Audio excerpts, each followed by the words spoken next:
Why do you procrastinate? According to Joseph Ferrari, a psychology professor at DePaul University in Chicago and author of Still Procrastinating, the No-Regret Guide to Getting It Done, around 20% of American people are chronic procrastinators. Hi and welcome to Mind Stretcher. My name is Matt and I am a correctional officer in the U.S. Army with a passion for helping others improve their mental health and well-being. On this channel, I cover a wide range of topics related to psychology and mental health, from the importance of self-care to the benefits of mindfulness and meditation. I offer practical tips and advice for improving your mental health in your everyday life.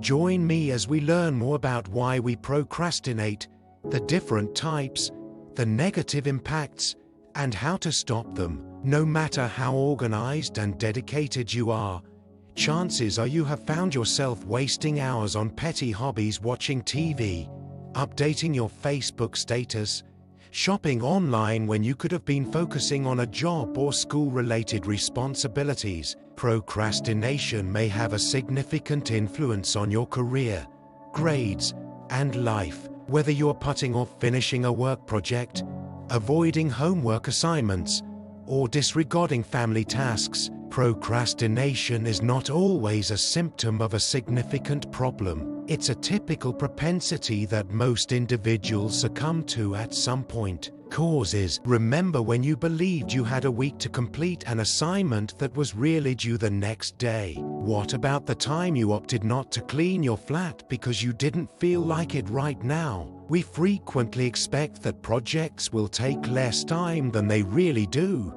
which can lead to a false sense of security when we believe we still have plenty of time to complete these activities. One of the most significant elements leading to procrastination is the belief that we must be inspired or motivated to work on a job at a specific time. Here are some factors that can cause procrastination. Academics believe that procrastination is especially prevalent among students. According to a 2007 meta-analysis published in the Psychological Bulletin, 80% to 95% of college students delay on a regular basis, especially when it comes to completing projects and courses. Researchers have identified many significant cognitive biases that contribute to academic procrastination. Students are prone to: they overestimate the amount of time they have left to complete things, overestimate their motivation in the future,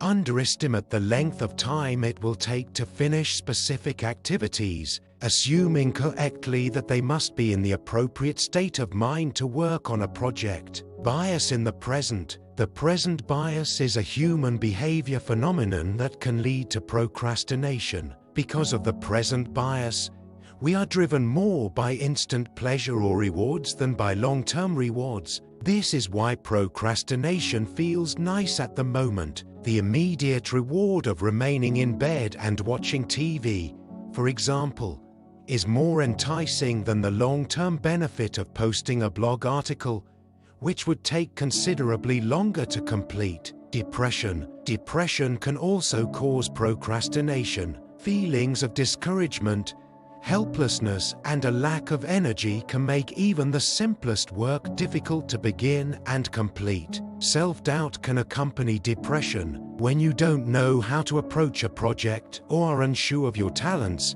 it may be simpler to put it off. OCD, obsessive-compulsive disorder. People with the obsessive-compulsive disorder frequently procrastinate. One explanation for this is that OCD is frequently associated with maladaptive perfectionism, which produces anxiety about making new mistakes, concerns about whether you are doing something correctly, and concerns about what others expect of you. People with OCD are also prone to indecision, which causes them to postpone rather than make a choice. ADHD. Procrastination is a problem for many persons with attention deficit hyperactivity disorder (ADHD). 8. When you're distracted by both external and internal stimuli, it might be tough to get started on work, especially if it's challenging or uninteresting to you. Why do you put off things? We frequently make a variety of justifications or rationalizations to defend our actions. Researchers have identified 15 primary reasons why people believe they procrastinate: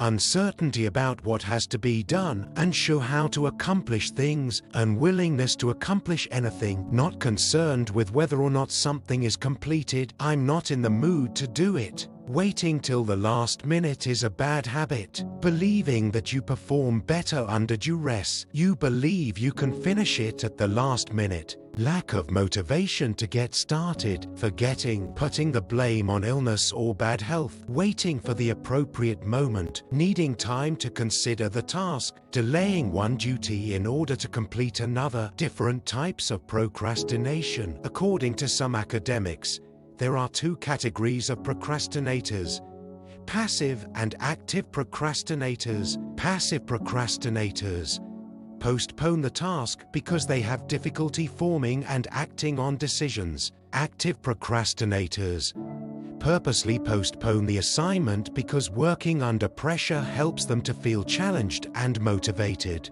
Others classify procrastinators based on distinct procrastination behavioral tendencies, such as perfectionism, postpones chores because they are afraid of not being able to execute them precisely. Dreamer postpones chores because they are bad at paying attention to details. Defier does not feel that someone should dictate their timetable. Worrier postpones chores due to apprehension about change or abandoning the comfort of the familiar. Crisis maker postpones responsibilities because they like working under duress. Overachieve takes on too much and struggles to find time to start and finish tasks. Non-procrastinators versus procrastinators. Non-procrastinators concentrate on the work at hand. They have a stronger personal identity and are less concerned with what psychologists refer to as social esteem, or how others see us,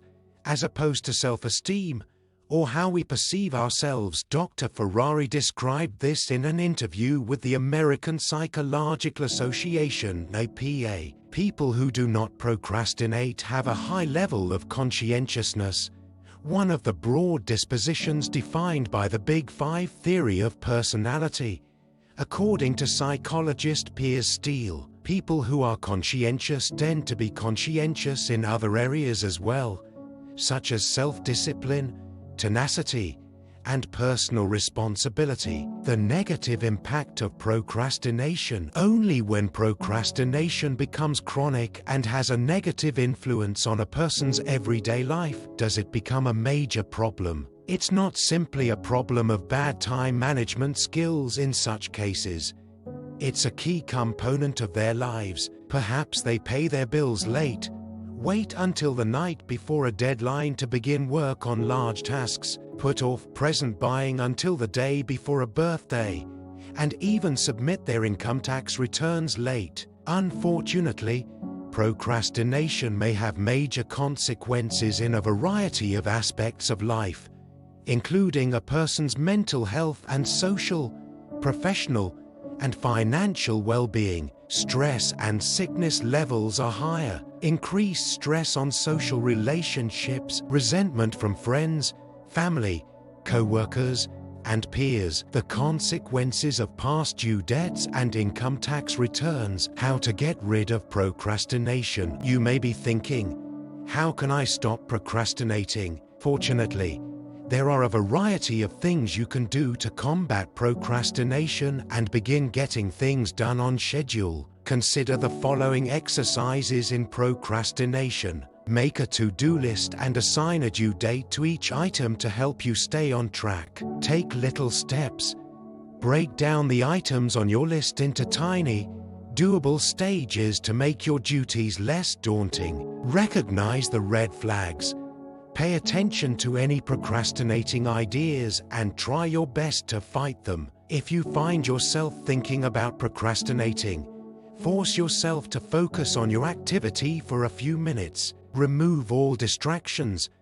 Ask yourself what distracts you the most, whether it's Instagram, Facebook updates, or local news and disable those sources of distraction. Give yourself a pat on the back. Congratulate and reward yourself when you complete an item on your to-do list on time. Thanks for watching. We hope you found this video helpful in understanding more about psychology and mental health. Remember, it's always important to take care of your mental health and seek support if you need it. If you enjoyed this video, don't forget to like, comment, and subscribe to our channel for more content on psychology and mental health. Take care and have a great day.